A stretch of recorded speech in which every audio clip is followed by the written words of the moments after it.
श्राद्ध हिंदू एवं अन्य भारतीय धर्मों में किया जाने वाला एक कर्म है जो पितरों के प्रति श्रद्धा और कृतज्ञता अभिव्यक्त करने तथा उन्हें याद करने के निमित्त किया जाता है।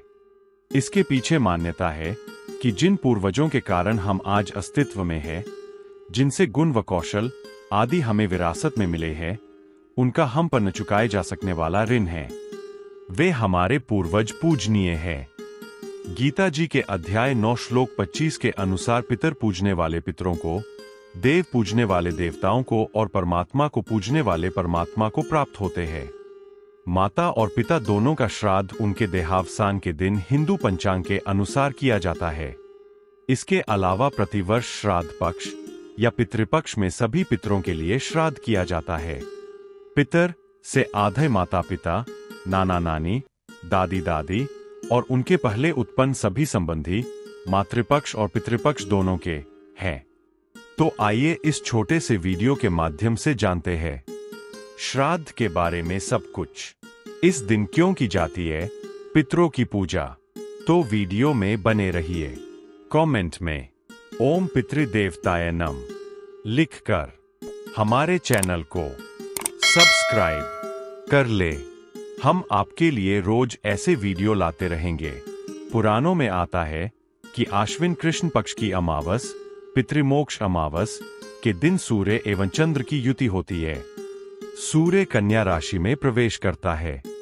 इस दिन हमारे पितर यमलोक से अपना निवास छोड़कर सूक्ष्म रूप से मृत्युलोक में अपने वंशजों के निवास स्थान में रहते हैं। उस दिन उनके लिए विभिन्न श्राद्ध करने से वे तृप्त होते हैं। आप सभी ने पितृपक्ष या 16 श्राद्ध तिथियों के बारे में सुना होगा, लेकिन क्या आप जानते हैं कि श्राद्ध पक्ष का संबंध महाभारत से भी है? यहाँ हम आपके लिए लेकर आए हैं श्राद्ध पक्ष की पौराणिक कथा, जिसके माध्यम से आप यह जान पाएंगे कि श्राद्ध या पितृपक्ष आपके लिए महत्वपूर्ण क्यों है। महाभारत की कहानी। महाभारत के अनुसार सबसे पहले महातपस्वी अत्रि ने महर्षि निमि को श्राद्ध के बारे में उपदेश दिया था। इसके बाद महर्षि निमि ने श्राद्ध करना शुरू कर दिया। महर्षि को देखकर अन्य ऋषि मुनियों ने पितरों को अन्न देने लगे। लगातार श्राद्ध का भोजन करते करते देवता और पितर पूर्ण तृप्त हो गए। पुराणों में भी पितृपक्ष को बहुत अधिक महत्व दिया गया है। कई सारी पौराणिक और लोक कथाओं में भी इसका वर्णन है, लेकिन बहुत कम लोगों को यह पता होगा कि महाभारत में श्राद्ध क्यों किया गया था। बता दें कि पितृपक्ष में श्राद्ध की शुरुआत महाभारत काल से चली आ रही है। श्राद्ध कर्म की जानकारी भीष्म पितामह ने युधिष्ठिर को दी थी। कब शुरू हुई श्राद्ध की परंपरा? पितृपक्ष में पितरों के किए जाने वाले श्राद्ध के बारे मान्यता है कि इसकी शुरुआत महाभारत काल में हुई थी। महाभारत काल में युद्ध के समय जब दानवीर कर्ण की मृत्यु हुई, तो उनके दान पुण्य के फलस्वरूप उन्हें स्वर्गलोक भेजा गया। वहां उनका खूब स्वागत सत्कार हुआ, लेकिन भोजन के समय उन्हें सोना चांदी और आभूषण परोसे गए।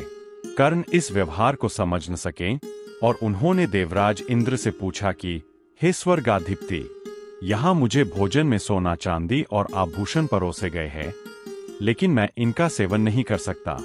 मेरे साथ इस व्यवहार का क्या कारण है? तब देवराज इंद्र ने उन्हें बताया कि हे कर्ण, आपने जीवन पर्यंत दान धर्म का पालन किया है और आपके जैसा दानी तीनों लोकों में कोई नहीं होगा, लेकिन आपने सिर्फ सोना चांदी और आभूषण जैसी भौतिक वस्तुओं का ही दान किया है। कभी अपने किसी पितृदेव को भोजन का दान नहीं दिया, इसलिए आपके पितृ आपसे असंतुष्ट है और आपको स्वर्ग में भोजन का सुख नहीं मिल पा रहा है।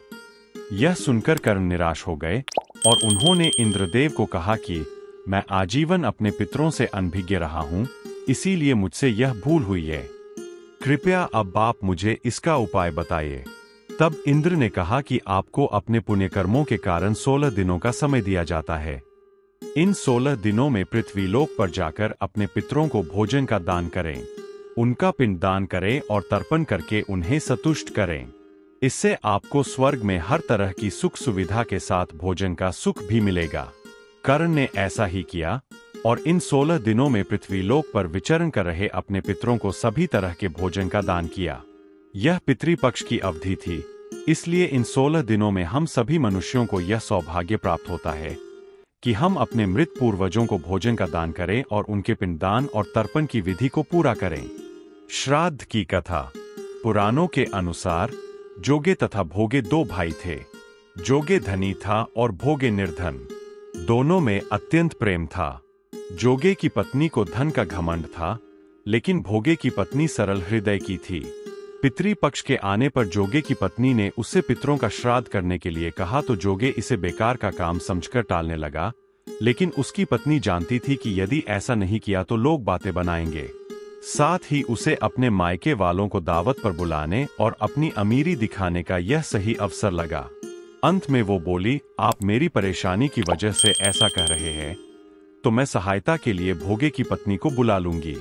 दोनों मिलकर सारा काम कर लेंगे। फिर उसने जोगे को अपने मायके न्योता देने के लिए भेजा। दूसरे दिन उसके बुलाने पर सुबह सवेरे ही भोगे की पत्नी आकर काम में लग गई। उसने भोजन तैयार किया, अनेक तरह के पकवान बनाए, फिर सभी काम खत्म कर अपने घर आ गई। उसे भी अपने घर पर पितरों का श्राद्ध तर्पण करना था। इस मौके पर जोगे की पत्नी ने उसे नहीं रोका और ना वह रुकी। दोपहर के समय पितर भूमि पर उतरे। जोगे भोगे के पितर पहले जोगे के यहाँ गए तो उन्होंने देखा कि उसके ससुराल वाले पहले से ही भोजन पर जुटे हुए हैं। आखिरी में वो भोगे के घर गए जहाँ पितरों के नाम पर अगियारी दे दी गई थी। पितरों ने अगियारी की राख चाटी और भूखे ही नदी के तट पर पहुंच गए। थोड़ी देर में सभी पितर एकत्र हुए और अपने अपने यहाँ के श्राद्धों की तारीफें करने लगे। जोगे भोगे के पितरों ने अपनी आपबीती कही। फिर वो सोचने लगे, यदि भोगे समर्थ होता तो उन्हें भूखा नहीं रहना पड़ता, लेकिन भोगे के घर में तो 2 वक्त की रोटी भी खाने को नहीं थी। यही सब सोचकर उन्हें भोगे पर दया आ गई। अचानक वो खुशी में चिल्लाने लगे कि भोगे के घर धन हो जाए, भोगे भी धनवान हो जाए। शाम हो गई थी और भोगे के बच्चों भी भूखे थे। उन्होंने अपनी मां से कहा, भूख लगी है। तब उन्हें टालने के लिए भोगे की पत्नी ने कहा, जाओ, आंगन में हौदी औंधी रखी है, जाओ उसे खोल लो और जो भी मिले बांटकर खा लेना। बच्चे वहां जाते हैं तो देखते हैं कि हौदी मोहरों से भरी पड़ी है। वे दौड़े कर मां के पास पहुंचे और सारी बातें बताईं। आंगन में जब भोगे की पत्नी ने यह सब देखा तो वह भी हैरान हो गई। इस तरह भोगे भी धनवान हो गया। धन पाकर वह कभी घमंडी नहीं हुआ। अगले साल का पितृपक्ष आया। भोगे की पत्नी ने श्राद्ध के दिन 56 प्रकार के भोग बनाए। ब्राह्मणों को अपने घर बुलाकर श्राद्ध किया, भोजन कराया और दक्षिणा दी। सोने चांदी के बर्तनों में जेठ जेठानी को भोजन कराया। इससे पितर बहुत प्रसन्न और तृप्त हुए। कौन होते हैं पितर? हिंदू धर्म में पितर को 84 लाख योनियों में से एक माना गया है। मान्यता है कि विभिन्न लोकों में रहने वाले ये दिव्य आत्माएं संतुष्ट होने पर व्यक्ति पर अपना आशीर्वाद बरसाती है, जिससे मनुष्य को धन, यश, कीर्ति आदि की प्राप्ति होती है और कुल की वृद्धि होती है। इस तरह से देखें तो पितृपक्ष के दौरान किया जाने वाला श्राद्ध पूर्वजों के प्रति अपनी श्रद्धा और कृतज्ञता को व्यक्त करने का माध्यम है, जिससे प्रसन्न होकर पितर सुख समृद्धि प्रदान करते हैं। दोस्तों, हम उम्मीद करते हैं कि आपको श्राद्ध के बारे में जानकर अच्छा लगा होगा।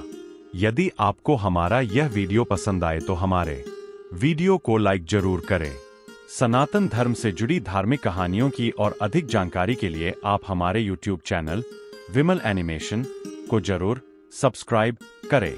अगर आप हमें अपना कोई सुझाव देना चाहते हैं या वीडियो से संबंधित आपका कोई प्रश्न हो तो नीचे दिए कमेंट बॉक्स में जरूर लिखें। जय सनातन।